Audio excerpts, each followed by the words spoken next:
मैंने 3 सेट कागज आपको दिए हैं, 3 sets of papers that I've given to you. One is the press release, जिसमें मैंने पूरी समरी दी है। ये जीमेल पर मैंने ईमेल किया था chief justice Punjab and Haryana high court, chief justice Mukul Mudgil ji को, before the test match in Delhi, and this is a letter that I have written to the then DDCA president and current finance minister. ये 3 चीजें मैंने आपको दी हैं और ये तीनों इंटरकनेक्टेड हैं, क्योंकि आप जानते ही हैं कि मैं पिछले 10 सालों से, मनिंदर सिंह हमारे साथ में हैं, great bowler, I am a great fan of his, my younger brother Sameer Bahadur, who is the secretary general of NCT cricket association of Delhi, Bishan paaji फंसे हुए, is on the way, Gurcharan sir फंसे हुए, is on the way, lot of people I am sure are stuck up as you only told me, but हम उनको आगे बता देंगे once the other journalist also join in. आज भी non executive role में बहुत सारे लोग काम कर रहे हैं। मैं ब्रीफ में आपको बताता हूं, मेरे प्रेस रिलीज के पहले 2 में मैंने आपको बताया है कि नॉन एग्जीक्यूटिव रोल में किस प्रकार से लोग काम कर रहे हैं, कैसे एक फिक्टिशियस ईमेल आईडी पे परेश राउत 123456@gmail.com पर से रेजोल्यूशन एक बनाया जाता है और उस पर लिखा जाता है कि अरविंद केजरीवाल और कीर्ति आज़ाद के खिलाफ हम डिफेमेशन करेंगे। दूसरा, उस पर लिखा जाता है कि एजीएम की तारीख कब तय की जाएगी। तीसरा, उस पर लिखा जाता है कि जिस ऑडिटर, चार्टर्ड अकाउंटेंट के खिलाफ रजिस्ट्रार ऑफ कंपनीज ने 215/3 30,000 में केस किया हुआ है, उसको हम रीअपॉइंट करेंगे। ये वही ऑडिटर है जिसके ऊपर institute of chartered accountants of India ने भी उसका कैंसिल करने के लिए उसको सामने भेजा है और हम वहां डिपोज कर चुके हैं, अपना जाके पक्ष रख चुके हैं। कोई भी किसी भी संस्था में यदि आप ही इस प्रेस कॉन्फ्रेंस में आए हैं तो आपको अपने अपने हेड से, अपने न्यूज़ चैनल में या प्रेस से आपको ईमेल के माध्यम से या पर्सनली ऑफिशियल यह सूचना दी गई होगी कि कीर्ति आज़ाद का प्रेस कॉन्फ्रेंस आप उसमें चले जाएं, जिसमें अन्य बहुत सारे खिलाड़ी आ रहे हैं। लेकिन यह फेक अकाउंट से सारा कुछ किया गया। यह भी एक बहुत बड़ा फ्रॉड है। यह दर्शाता है कि इतने कुछ रिपोर्ट आ जाने के बाद भी डीडीसीए एक नॉन, जो देश के कानून को नहीं मानता, जिसकी अपनी कोई स्टैंडिंग नहीं है इन ऑफिशियल्स की, ये किस प्रकार से भेजते हैं। मैंने ये जीमेल किया था चीफ जस्टिस मुकुल मुडगिल जी को।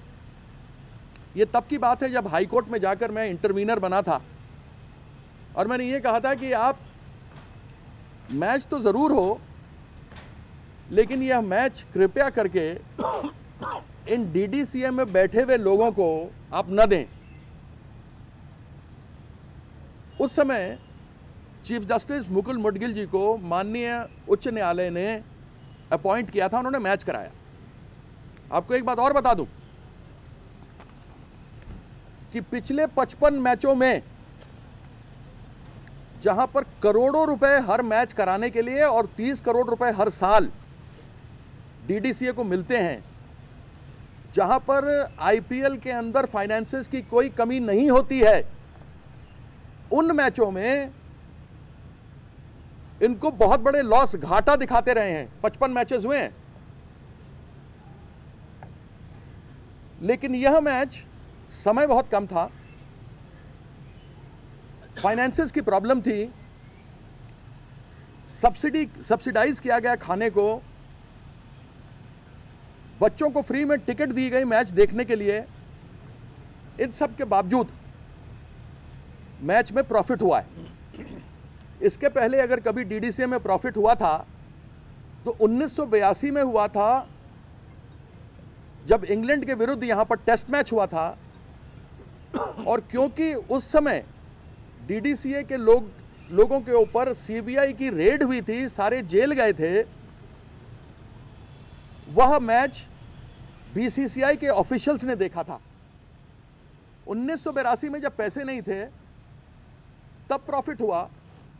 अभी धन्यवाद चीफ जस्टिस मुकुल मुडगिल का कि पैसे की कमी होने के बावजूद प्रॉफिट में गए।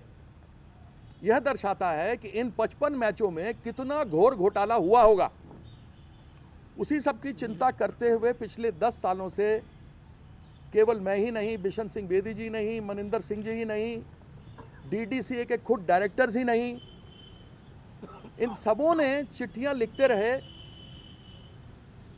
लेकिन उस समय के अध्यक्ष अरुण जेटली जी को चिट्ठियां अवश्य मिली, हम व्यक्तिगत रूप से भी मिले, लेकिन उस पर कुछ नहीं हुआ। और मान लीजिए, कृपया इसको मान लीजिए, पार्टी के विरोध की कोई बात नहीं है, ना सरकार के विरोध की है, कि इसको आप फिर उस तरीके से ले आए। मैं सिर्फ एक बात आपको बताना चाहता हूँ। आप देखिए, जो मैंने इसमें कहा है, यदि आप मेरा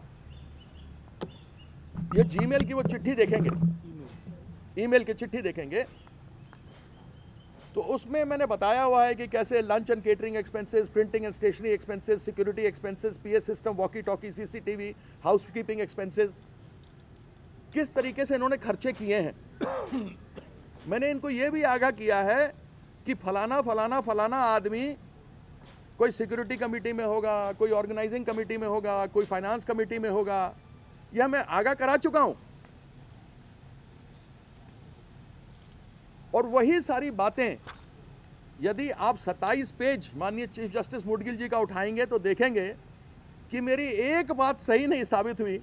वो ये था कि कहीं सुपर सॉपर के नट बोल्ट खोल देंगे, या पिच के अंदर पानी डाल देंगे, उसके अंदर तेल डाल देंगे, ये कवर्स फाड़ देंगे। उसके लिए पहले से ही सचेत हो गए थे मेरी इस चिट्ठी मिलने के बाद। और इमीडिएटली धन्यवाद करता हूं जस्टिस मुडगिल का कि उन्होंने वहां पर पुलिस की व्यवस्था बना दी और सारे गेट बंद करवा दिए। आप इसमें देखेंगे कि मीडिया के लिए 3 लोगों को कहा गया, 9 लोग भेज दिए गए। लगभग इसके टोटल कितने लोग थे? 28 ऑफिशियली कहे गए थे कि ऑफिशियल्स काम पे रहेंगे, और 55 वहां पे अपॉइंट कर दिए गए थे, एक्स्ट्रा 55 अपॉइंट कर दिए गए थे, अबव द 20, 28 plus 55 और 55 in total, 28 plus 50, 28 plus 55 जी, इन्होंने उसके ऊपर कर दिए। तय ये हुआ था कि हम सब्सिडाइज्ड करके अपने आप पे नियंत्रण करेंगे। हम यहाँ मैच कराने आए हैं, यदि हमको खुद अपने खाने का पैसा देना पड़े, जो जस्टिस मुडगिल ने खुद दिया है, हम देंगे, क्योंकि यह एक no profit no loss company है और हमको इस तरीके से करना चाहिए। लेकिन 350 प्लेट पर डे, मुझे समझ में नहीं आया कि 365 प्लेट पर डे इन्होंने क्यों नहीं किया। साल का हर रोज का 1 दिन का 1 प्लेट हो जाता। अभी तक 40 से 50 लाख के फेक बिल्स जस्टिस मुडगिल साहब के पास आए। धन्यवाद करता हूं कुछ पत्रिकाओं का, डेली न्यूज़पेपर्स का, जिन्होंने कि इसको लोगों के सामने उजागर किया। इन सभी चीजों के बारे में आप इस चिट्ठी को जब आप पढ़ेंगे, जो मैंने तत्कालीन अध्यक्ष, वर्तमान में हमारे वित्त मंत्री जी को लिख करके दिया था, उसमें मैंने ये सारी बातें कही हैं कि मैं आपको बताता रहा हूं। इतने कुछ हो जाने के बाद, अलग अलग कमेटी की रिपोर्ट आ जाने के बाद भी यह सब कुछ हो रहा है। यह वह पूंछ है जो कभी सीधी नहीं हो सकती। जब हाई कोर्ट के appointed honourable chief justice Mukul Mudgil को ये हुडविंग करने का प्रयास कर सकते हैं, और वह भी जब इनको मालूम है कि इनके ऊपर सीबीआई की इंक्वायरी लगी हुई है, उसके बावजूद कर रहे हैं। अब यह पिंजड़े का तोता कब बाहर निकलेगा मुझे समझ में नहीं आ रहा है। It was the observation by the honourable Supreme Court saying that the CBI is a cage parrot. अब मुझे लगता है कि इस तोते को अदालत से ही मिर्ची खिलानी पड़ेगी, तब ये फड़फड़ाएगा और पिंजड़े से बाहर निकलेगा। इसलिए हमने तय किया है कि जैसे ही चीफ जस्टिस मुडगिल की दूसरी रिपोर्ट जो फाइनेंशियल गड़बड़ी में है उसके आते ही उस रिपोर्ट को हमारे जो तैयार रिट पिटीशन है उसमें हम 7 लोग अभी हैं, जिसमें कि अंतर्राष्ट्रीय खिलाड़ी हैं, उसमें द्रोणाचार्य अवॉर्डी कोच हैं, उसमें फॉर्मर नेशनल सेलेक्टर हैं, NCT के सेक्रेटरी जनरल हैं। हम ये तय कर रहे हैं, हमारे पास लगभग 200 के करीब जो DDCA के मेंबर्स हैं, उन लोगों ने भी हमसे अप्रोच किया है, वह भी जुड़ना चाहते हैं। हम देखेंगे कि हम इसको और कितने लोग को इसके साथ में जोड़ सकते हैं, लेकिन हमने ये तय कर लिया है कि दूसरी रिपोर्ट आते ही हम इसको डालेंगे, क्योंकि सबसे महत्वपूर्ण और भावना से बड़ी बात यह है, और इमोशनली सरचार्ज हम सभी होते हैं, क्योंकि हम सभी क्रिकेटर्स के पास में, एसोसिएशन के पास पेरेंट्स आते हैं, बच्चे आते हैं, वह बताते हैं कि किस प्रकार से आज भी, यानी इस सीज़न तक में भी लोगों से खिलाने के लिए क्या क्या मांगा गया। पेरेंट्स कहते हैं कि हमारे बच्चे को छुड़वा दीजिए, जिनके पास पाँव में पहनने के लिए जूते नहीं हैं, जो क्रिकेट किट इतना महंगा आता है वो अफोर्ड नहीं कर सकते, उन बच्चों के अंदर प्रतिभा है और वो प्रतिभावान खिलाड़ी नहीं खेल पाते हैं। ऐसे में हमने सोचा कि इन सभी चीज़ों को लेकर हम आगे रिट पिटीशन दायर करेंगे। हमारे सारे कागज साइन हो चुके हैं, सब कुछ तैयार है, सिर्फ सेकंड रिपोर्ट जोड़ने की आवश्यकता रह गई है। इतनी बात मैं आपके सामने रखना चाहता था, इसके अलावा कुछ नहीं। इसके बाद रिट पिटीशन के बारे में बात कीजिए, क्या चीज़ मांग रहे हैं, क्या चीज़ मांग रहे हैं रिट पिटीशन में, क्या डिमांड कर रहे हैं? Food monitored inquiry. हम रिट पिटीशन में हमारी मांग है एडमिनिस्ट्रेटर बिठाएं, कि वहाँ पर एक एडमिनिस्ट्रेटर बिठाएं। आज भी 3 साल हो गए हैं, उनका AGM नहीं हुआ है। जब AGM हुआ नहीं है तो आप साल के लिए ऑडिटर अपॉइंट करते हो, तो जो भी ऑडिटेड अकाउंट्स बनाएगा वो सही नहीं होगा। दूसरा, एडमिनिस्ट्रेटर वहां आना चाहिए, कोर्ट मॉनिटर्ड SIT का प्रावधान होना चाहिए, CBI को हम माननीय उच्च न्यायालय से अनुरोध करेंगे कि मिर्ची खिलाइए तोते को, जिससे कम से कम वो फड़फड़ाए पिंजड़े से निकले। वह नोटिस देकर डिले करके सभी साक्ष्यों को मिटाने का या खत्म करने का अवसर दे रहा है। दिल्ली पुलिस को भी हम कहेंगे कि इनको भी मिर्ची खिलाइए थोड़ी सी। इनके यहाँ पर इनके आपस के एक दूसरे के खिलाफ किए हुए कंप्लेंट, हमारे द्वारा भेजे गए कंप्लेंट, उस पर कोई कार्रवाई नहीं हो रही। साथ ही साथ अगर FIR किया है ओवरेज के 1.5 साल पहले, 2 साल पहले का हमारा, उसके पर कुछ नहीं आया, जबकि CBI में एक अलग से सेल बनाया गया है स्पोर्ट्स में ओवरेज के लिए, वह सामने नहीं आया है। तो इन 2 संस्थाओं पे, CBI पे और दिल्ली पुलिस को मिर्ची खिलाएं और अपने अंतर्गत इसका मॉनिटरिंग हो। अगर चीफ जस्टिस मुडगिल द्वारा करी जाए तो हमें बड़ी प्रसन्नता होगी। हम सभी उनका सम्मान करते हैं, खुद ही वह खेल प्रेमी आदमी है। तो यह हमारे मुख्य रूप से हमारे रिट पिटीशन में डिमांड होगा। इतनी बातें आपके सामने रखना चाहता था।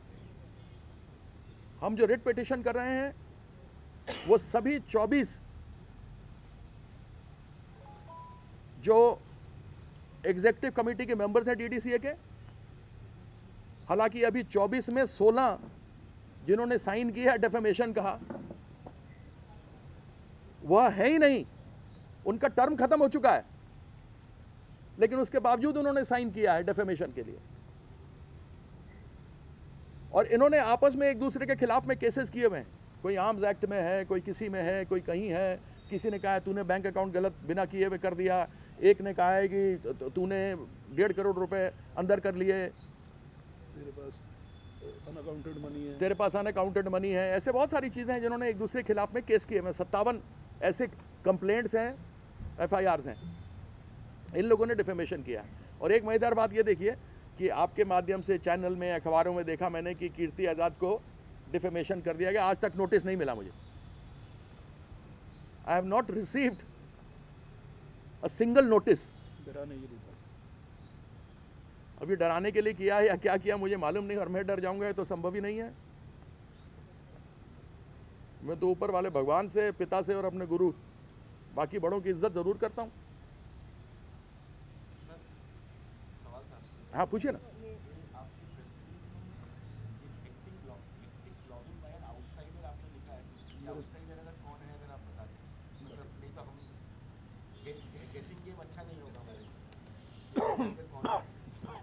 परेश राउत बताया ना आपको। हाँ,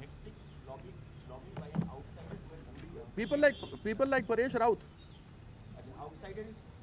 वो हैं और भी बहुत सारे हैं। ये परेश राउत ही तो हम जानना चाहते हैं कौन है। ये जो रेट पिटीशन आप फाइल कर रहे हो, ये this is against all the 24 executive members, includes the working president, the so-called suspended president, secretary, treasurer and all the other members? I couldn't get your question. Sir, जो आप rate petition file कर रहे हो, is this mentioned against certain particular members or is it against all executives? It is against suspended. It is against government of India. It is against government of Delhi, NCT of Delhi. Why government of India? It's against because Land and Development Office is involved, Urban Development is involved, Corporate Affairs is involved, Finance is involved, CBI is involved.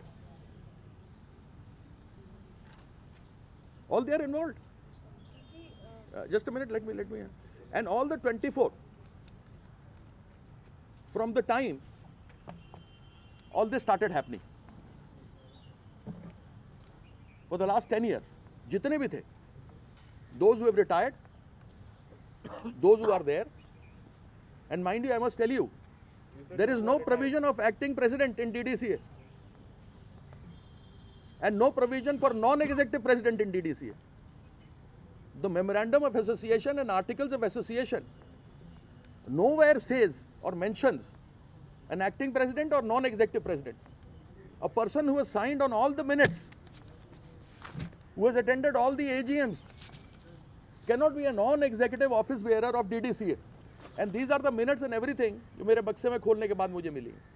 इसके अंदर आप देख सकते हैं हर एक page पे sign है, और इसको भी हम पेश करेंगे, जिसमें सिर्फ शुरू में जब EPIL को दिया गया था तो 24 करोड़ का इन्होंने पास किया था कि 24 करोड़ में बनेगा। उसके बाद उसका एस्केलेशन हुआ, the escalation went up to 58 crore. 58 crore में भी पहले ये 2 टियर का नक्शा दिया था, बना ये 3 टियर के। उसी समय से बदमाशी करते हैं, हेरा फेरी देखिए। 2 टियर का नक्शा बनाया, 3 टियर का काम शुरू हुआ। माननीय सुप्रीम कोर्ट की अनऑथराइज कंस्ट्रक्शन की एक उन्होंने टीम बनाई थी, DDCA सील हो गया अनऑथराइज कंस्ट्रक्शन के नाम पे। 29 लाख रुपए आइडल लेबर दिया इन्होंने, वो DDCA ने दिया, जबकि देना इनको चाहिए था, गलती इनकी थी। 39 कितना? 39 लाख का दिया था। और उसके बाद जब परवेज मुशर्रफ साहब आए तो 1 टाइम के लिए खुला था, वो 1 टाइम के लिए खुला था, लेकिन उसका इन्होंने दुरुपयोग किया और temporary occupation certificate, there is nothing known as temporary occupation certificate anywhere in the municipal laws और bye laws. No, there is nothing. Let me complete. There is nothing known as. No, but this is very specific. जो आपने कहा कि अभी आप rate petition file करेंगे government of India because of CBI and other this thing and government of Delhi. मेरा 2 सवाल ये है कि आपने कहा including retired people who have no longer part of the association, but does that also include someone who has been around for 13 years in the association And does it, why government of Delhi? Because it seems to have been helping your cause. Government of Delhi because, one, when liquor was served on the 2nd of October, they have shut the bar. But why haven't they gone forward and filed an FIR to get those people to book under section 171? I don't know what section, I may be wrong. It is an insult to national honor to be serving liquor on 26th January, 15th August and 2nd of October. Secondly, the entertainment tax. Every year, the DDCA goes there, goes to the court. They have been trying to, all the time, put cotton wool on the eyes of the Honorable High Court, trying to shoot from their shoulder. Why haven't the Delhi government's entertainment tax department not questioned? That is the reason we go against the Delhi government. But does it also include that person who's been around for 13 years? Because you said कि जो retire हो चुके हैं, जो associate Yes, director yes, हैं, वो भी हों. everybody, Kirti, I have- president, treasurer, everyone. I have two questions, Kirti. First of all, you know, the Sri Lanka, the T20 match against Sri Lanka, which is with Delhi now, they've asked Justice Mudgal to look at it again. Now, do you think that is a very convenient excuse for DDCA to continue hosting matches under the, behind Justice Mudgal's efficient team, and then ignore all the issues that are pending? Should that match be held again? देखिए ऐसा है, DDCA थेथर हो गया, थेथर. Do you understand the meaning of थेथर? जो हमारे बिहार और UP के लोग होंगे वो थेथर के बारे में जानते होंगे कि इतनी मार खाते, बेशरम, बेहया, थेथर हो गए ये जाएंगे, फिर इनको वहां डांट पड़ेगी, इनको 1000 बातें कहेंगे, हे करके हंसेंगे, फिर ये बात करेंगे, हाँ हाँ नहीं जी 1 करोड़ नहीं जी 50 लाख ले लो जी, फलाना कर लो जी. तो इनको आता ही नहीं कि किस प्रकार से सिस्टम के साथ रह के कानून तोड़ने की जो इनकी आदत पिछले 15 से 16 सालों में लगी, ये सुधर ही नहीं सकते. मैंने कहा ये पूंछे सीधी हो ही नहीं सकती साहब. आयरन रॉड पे भी लगा के रखो, पाइप में भी रखो, आप बाहर निकालो. अभी आयरन रॉड लगाया था ना इस पूंछ पे, माननीय उच्च न्यायालय ने, उसके बावजूद 50 लाख के दे दिए ना फ्रॉड बिल. तो आप मुझे बताओ पूंछ कहाँ सीधी होगी, कब होगी? Then should the match be held again under the देखिए, aegis of to be the- very honest with you, we are all cricketers. Our former national selector and former Delhi captain Akash Lal ji is here. Surendra Khanna, the man of the series in the Australasia Cup in Sharjah, वो यहाँ पर हमारे बीच में आ गए हैं. Match हम में से कौन चाहेगा कि मैच ना हो? You tell me, we are cricketers. We've played for our country, we played for the nation, we played for our state. We have done some work. We are what we are is because of the game of cricket. Who doesn't want the match should be held? But should these crooks hold it? Who have known to violate the law for the last 16 years, in spite of the fact that many of the directors in 1982 were jailed because of the CBI raid. In this letter I have also said कि मुझे आशंका है कि आपके साथी jail जाएंगे. आप देखिए कितनी भी कोशिश कर लीजिए, सच प्रताड़ित हो सकता है, पराजित नहीं. और इस रिट पिटीशन में जो हम डालेंगे वो सब सामने आएगा. No, why do you take only a particular person? He is also one of the 24. Sir petition की लैंग्वेज क्या है, मतलब किसी पर्टिकुलर पिटीशन की लैंग्वेज बहुत फ्लावरी है, ब्यूटीफुल है, आई लव यू है. ये जो आप रिट पिटीशन हाई कोर्ट में कर रहे हैं, इसके लिए ऐसा नहीं कि आप सुप्रीम कोर्ट में जो ऑलरेडी केस चल रहा है अगेंस्ट द ऑल बेसिकली कि पब्लिक सर्वेंट्स है, उसी में क्लब करके और वहीं पर? सर ऐसा है, आपका प्रश्न तो बहुत अच्छा है कि सुप्रीम कोर्ट में डालें, लेकिन मैं यही समझता हूं कि क्योंकि माननीय उच्च न्यायालय में जस्टिस मुडगिल कमेटी रिपोर्ट भी 2 आ रही हैं और वह माननीय न्यायालय द्वारा ही अपॉइंटेड कमेटी थी जिसने कि टेस्ट मैच को देखना था. ऐसी परिस्थिति में जो उच्च न्यायालय ने इतना सुंदर और इतना बढ़िया कदम उठाया और सच्चाई वो सब सामने आई जो हमने पहले कही थी. अंग्रेजी में कहावत है, history repeats itself. In spite of the best effort and the best work, all of us appreciate justice Mudgil. इन लोगों ने उसके बावजूद कि हाई कोर्ट का डंडा होने के बावजूद ये 50 लाख के फेल बिल, 200 कुर्सियां बदल दीजिए 24 लाख रुपए, एक कोई रेस्टोरेंट है एम्बेसी रेस्टोरेंट, उसके 11.5 लाख रुपए, किसी के 17 लाख रुपए, एक्स्ट्रा लोगों को लगा दिया उसके 15 लाख रुपए। तो यह सब होने के बावजूद जो आदमी कर सकता है तो वो थेथर ही कर सकता है। सो थेथरों को जब उच्च न्यायालय संभाल रही है तो वहीं पर हम देंगे।